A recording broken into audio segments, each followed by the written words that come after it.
قربانی کے جانور بکری بکرا بھیڑ دمبا ان کا تو طے شدہ ہے، آگے آئے گا مسئلہ کہ یہ قربانی میں ایک کی طرف سے ہوتی ہے، دو کی طرف سے ہے، 10 کی طرف سے ہے۔ اسی طرح گائے اور بیل، گائے کا مسئلہ ہے، اونٹ کا مسئلہ ہے۔ جہاں تک تعلق قربانی کے جانوروں میں شریک ہونے کا ہے، اہل سنت والجماعت کا مسلک یہ ہے گائے اور بھینس یا اونٹ اور اونٹنی، اس میں ایک بندہ قربانی کرنا چاہے اپنی طرف سے وہ بھی کر سکتا ہے، اور اگر اس میں 7 بندے شریک ہونا چاہے تو وہ بھی ہو سکتے ہیں۔ ہمارے ہاں شرکاء کی تعداد 7 ہے، جبکہ غیر مقلدین کے ہاں شرکاء کی تعداد گائے میں تو 7 ہے اور اونٹ میں 10 ہے۔ کہتے ہیں اونٹ میں 10 آدمی شریک ہوں، ہمارے ہاں اونٹ میں 7 آدمی شریک ہوتے ہیں۔ ہماری دلیل نمبر 1 صحیح مسلم باب الاشتراک فی الہدی، حضرت جابر رضی اللہ عنہ فرماتے ہیں خرجنا مع رسول اللہ صلی اللہ علیہ وسلم محلین بالحج، نبی کریم صلی اللہ علیہ وسلم کے ساتھ ہم حج کے لیے گئے، فامرنا رسول اللہ صلی اللہ علیہ وسلم ان نشترک فی الابل والبقر کل 7 منا فی بدنۃ، رسول اکرم صلی اللہ علیہ وسلم نے ہمیں حکم دیا کہ ہم گائے میں بھی 7 آدمی شریک ہوں اور ہم اونٹ کے اندر بھی 7 آدمی شریک ہوں۔ دلیل نمبر 2 یہ بھی صحیح مسلم باب الاشتراک فی الحدی کے اندر روایت موجود ہے، حضرت جابر رضی اللہ عنہ فرماتے ہیں نحرنا مع رسول اللہ صلی اللہ علیہ وسلم عام الحدیبیہ، ہم نے حدیبیہ والے ساتھ قربانی کی رسول اکرم صلی اللہ علیہ وسلم کے ساتھ اور آپ کی موجودگی میں جانور ذبح کیے، البدنۃ عن 7 والبقرہ عن 7، گائے بھی 7 آدمیوں کی طرف سے تھی اور اونٹ بھی 7 آدمیوں کی طرف سے تھا۔ ان دونوں دلیلوں میں فرق یہ ہے، حضرت جابر رضی اللہ عنہ والی پہلی روایت یہ قولی ہے کہ اللہ کے نبی نے فرمایا، حضور پاک نے حکم دیا، ہم 7 گائے میں شریک اور 7 اونٹ میں شریک۔ دوسری حدیث فعلی ہے کہ ہم نے قربانی یوں کی کہ 7 ہی اونٹ میں شریک ہوئے اور 7 ہی گائے کے اندر، تو ایک حدیث قولی ہے اور ایک حدیث فعلی ہے، یہ ذہن نشین فرما لیں۔ غیر مقلدین کے ہاں اگر گائے ہوں تو 7 آدمی شریک ہوں، اونٹ ہو تو 10 آدمی۔ دلیل کہتے ہیں جامع ترمذی میں روایت موجود ہے، حضرت عبداللہ بن عباس رضی اللہ عنہما فرماتے ہیں کننا مع رسول اللہ صلی اللہ علیہ وسلم فی سفر، ہم رسول اکرم صلی اللہ علیہ وسلم کے ساتھ ایک سفر میں تھے، فحضر الاضحیٰ، قربانی کا دن آ گیا، قربانی کا وقت آ گیا، فاشترکنا فی البقرۃ 7، ہم گائے میں 7 آدمی شریک ہوئے، وفی البعیر 10، اور اونٹ میں 10 آدمی شریک ہوئے۔ اس سے معلوم ہوتا ہے کہ گائے میں 7 ہیں اور اونٹ کے اندر 10 آدمی ہیں۔ جواب سنیں، پہلا جواب یہ ہے حضرت امام ترمذی رحمۃ اللہ علیہ دونوں روایتیں لائے ہیں۔ حضرت امام ترمذی رحمۃ اللہ علیہ پہلے حدیث ابن عباس لائے کہ جس سے ثابت ہوا کہ اونٹ کے اندر 10 آدمی شریک ہوں، اور پھر حدیث جابر لائے کہ جس سے ثابت ہوا کہ اونٹ کے اندر 7 آدمی شریک ہوں۔ تو پہلے 10 والی روایت اور پھر 7 والی روایت نقل کرنے کے بعد امام ترمذی فیصلہ کرتے ہیں والعمل علی ھذا عند اہل العلم من اصحاب النبی صلی اللہ علیہ وسلم، کہ نبی کریم صلی اللہ علیہ وسلم کے صحابہ کرام کا جو عمل تھا وہ 10 حصوں والی نہیں تھا بلکہ 7 والی پر تھا۔ اس سے کیا ثابت ہوا؟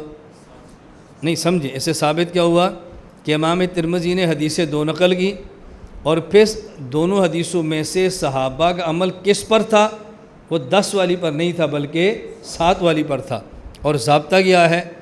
اذا تنازع الخبران عن النبی صلی اللہ علیہ وسلم، اگر اللہ کے نبی سے ایک مسئلے پر 2 حدیثیں آ جائیں تو نظر الی ما عمل به بعدہ اصحابہ، اللہ کے نبی کے صحابہ کو دیکھ انہوں نے عمل کس پر کیا تھا، تو صحابہ کرام نے جو عمل کیا وہ 7 والی پر کیا، 10 والی پر نہیں کیا۔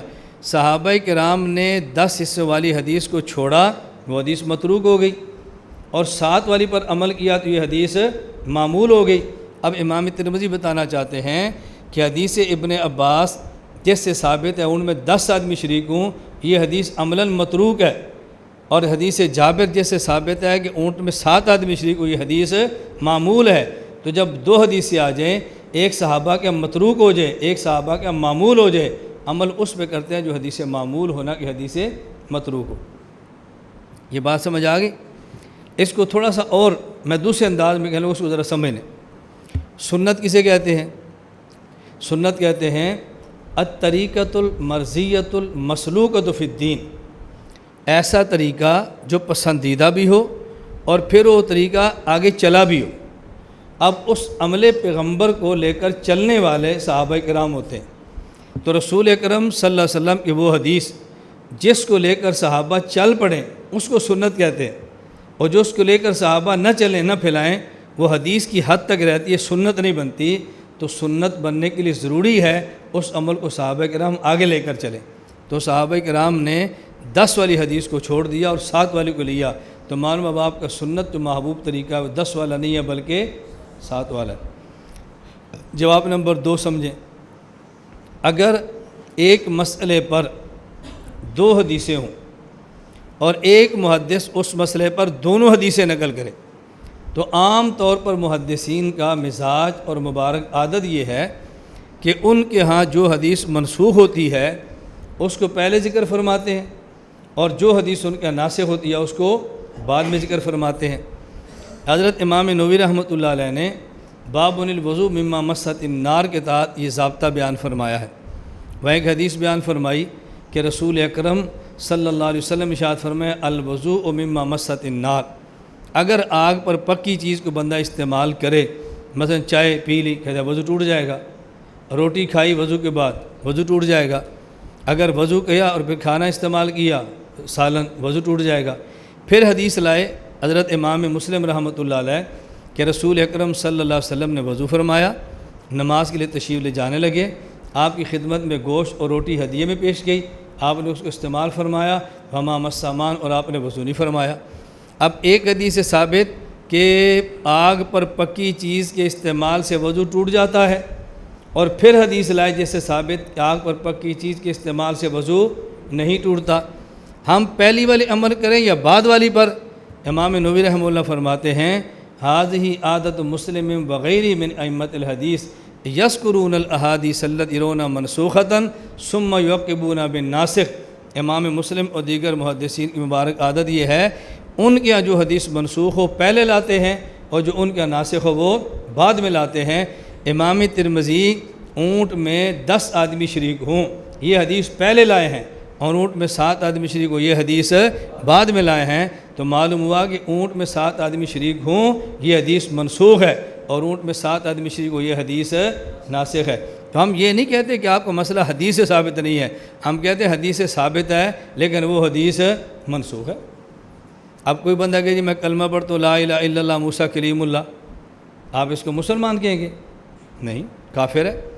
بھئی میں نبی کا کلمہ پڑھ رہا ہوں، آسمانی کلمہ ہے، میں نے خود بنایا نہیں ہے، کلمہ غلط ہے، آپ کہو گے ٹھیک ہے، آسمانی کلمہ نہیں ہے، آسمانی ہے، نبی کا نہیں ہے، نبی کا، پھر مجھے کیوں نہیں پڑھنے دیتے؟ ہم کہتے ہیں یہ اس نبی کا کلمہ ہے جس کی شریعت اب منسوخ ہو گئی، اب لا الہ الا اللہ محمد رسول اللہ چلے گا، لا الہ الا اللہ موسیٰ کلیم اللہ نہیں چلے گا۔ اس پر آپ ایک بار نا میرا بیان ہوگا کسی دن، میں مولانا عاطف صاحب سے کہوں گا میرا ویڈیو بیان ہے پورا، اس کا عنوان ہے ناسخ منسوخ، وہ پورا بیان ایک دن آپ سنیں، آپ کے سامنے پورا مسلک کھلے گا اور دوسرے مسلک کا ذوف کھلے گا آپ کے سامنے اس 1 گھنٹے کے بیان سے۔ اگر آپ نے وہ 1 گھنٹہ سن لیا اور سمجھ لیا اور اس کے ساتھ آپ کو بیان کرنے کا سلیقہ آ گیا، پھر اپنے علاقے میں بیان کرنا اور آپ لطف دیکھنا کتنا آتا ہے۔ سننے والے کو آئے نہیں تمہیں خود لطف آئے گا کہ مزیدار بیان ہے اگر آپ کو کرنا آ گیا تو۔ جواب نمبر 3 سمجھیں، حضرت جابر رضی اللہ تعالیٰ عنہ کی جو حدیث ہے وہ قولی ہے، امرنا رسول اللہ صلی اللہ علیہ وسلم ان نشترک فی البقرہ، اللہ کے نبی نے حکم دیا، یہ قولی ہے۔ اور ابن عباس والی حدیث یہ فعلی ہے، ہم حضور پاک کے ساتھ تھے اور ہم نے گائے میں 7 آدمی شریک ہوئے، اونٹ میں 10 ہوئے، یہ فعلی ہے، اور حدیث جابر وہ قولی ہے۔ حدیث قولی حدیث فعلی آ جائے تو حدیث فعلی مرجوح ہوتی ہے اور حدیث قولی راجح ہوتی ہے، اس لیے حدیث جابر راجح ہے۔ اور اگلی بات مزے کی یہ ہے کہ حدیث جابر قولی بھی ہے، حدیث جابر فعلی بھی ہے، صرف قولی ہوتی ہے تبھی اس کو ترجیح تھی، لیکن صرف قولی نہیں ہے بلکہ فعلی بھی ہے۔ جابر خود فرماتے ہیں کہ ہم حدیبیہ کے سال اللہ کے نبی صلی اللہ علیہ وسلم کے ساتھ تھے اور ہم نے قربانی کی، 7 آدمی گائے میں شریک ہوئے اور 7 ہی آدمی اونٹ کے اندر شریک ہوئے۔ ایک دلیل اور ذہن میں رکھ لیں، یہ دلیل لکھی ہے، آگے جو حدیث آ رہی ہے اگلے مسئلے پر دلائل ہے، اس کو بھی اسی مسئلے کی دلیل میں نوٹ کر لیں۔ وہ دلیل کیا ہے؟ سنن ابن ماجہ میں روایت موجود ہے، حضرت عبداللہ بن عباس رضی اللہ عنہ فرماتے ہیں کہ رسول اکرم صلی اللہ علیہ وسلم کے پاس ایک شخص آیا، اس نے کہا ان علیہ بدنتن، اللہ کے نبی میرے ذمے بڑا جانور ہے۔ اب بدنہ اونٹ کو بھی کہتے ہیں اور بدنہ گائے کو بھی کہتے ہیں، بدنہ گائے کو بھی کہتے ہیں، بدنہ اونٹ کو بھی کہتے ہیں۔ اگر ایک مقام پہ بقرہ اور بدنہ آمنے سامنے آ جائیں تو پھر بدنہ کا معنی اونٹ متعین ہوتا ہے، اور جب وہاں بقرہ آمنے سامنے لکھا نہ آئے، صرف بدنہ لکھا ہو، اس میں اونٹ اور گائے دونوں شمار ہوتے ہیں۔ کہا اللہ کے نبی میرے ذمہ بڑا جانور ہے۔ بڑے جانور سے مراد گائے بھی اور اونٹ بھی۔ وَأَنَا مُوسِرٌ بِهَا، میں طاقت بھی رکھتا ہوں۔ وَلَا أَجْرُهَا فَاشْتَرِيهَا، مسئلہ ہے کہ مجھے مل نہیں رہا بڑا جانور، میرے ذمہ بڑا جانور ہے، میرے پاس پیسے بھی ہیں لیکن مل نہیں رہا، میں کیا کروں؟ فَأَمَرَهُ النَّبِيُّ صلی اللہ علیہ وسلم، حضور پاک نے فرمایا اَن يُبْتَاعَ سَبْعَ شِيَاطٍ، 7 بکریاں خریدو، فَيَذْبَحُهُنَّ، ان کو ذبح کر دو۔ اب دیکھو اللہ کے نبی نے بڑے جانور کے مقابلے میں 7 بکریاں خریدنے کا فرمایا، اور بڑے جانور میں جس طرح گائے ہے اسی طرح اونٹ ہے۔ تو جب اونٹ اگر نہ ملے اور کسی بندے کے ذمہ اونٹ ہو تو اونٹ کے بدلے میں 10 بکریاں یا 7 بکریاں؟ اونٹ کے بدلے میں 7 بکریاں لینے، اس بات کی دلیل ہے کہ اونٹ میں 7 شریک ہوتے ہیں، 10 شریک نہیں ہوتے۔ بات سمجھ آ گئی؟ لا الہ الا اللہ، لا الہ الا اللہ، لا الہ الا اللہ، ما لنا رب سواه۔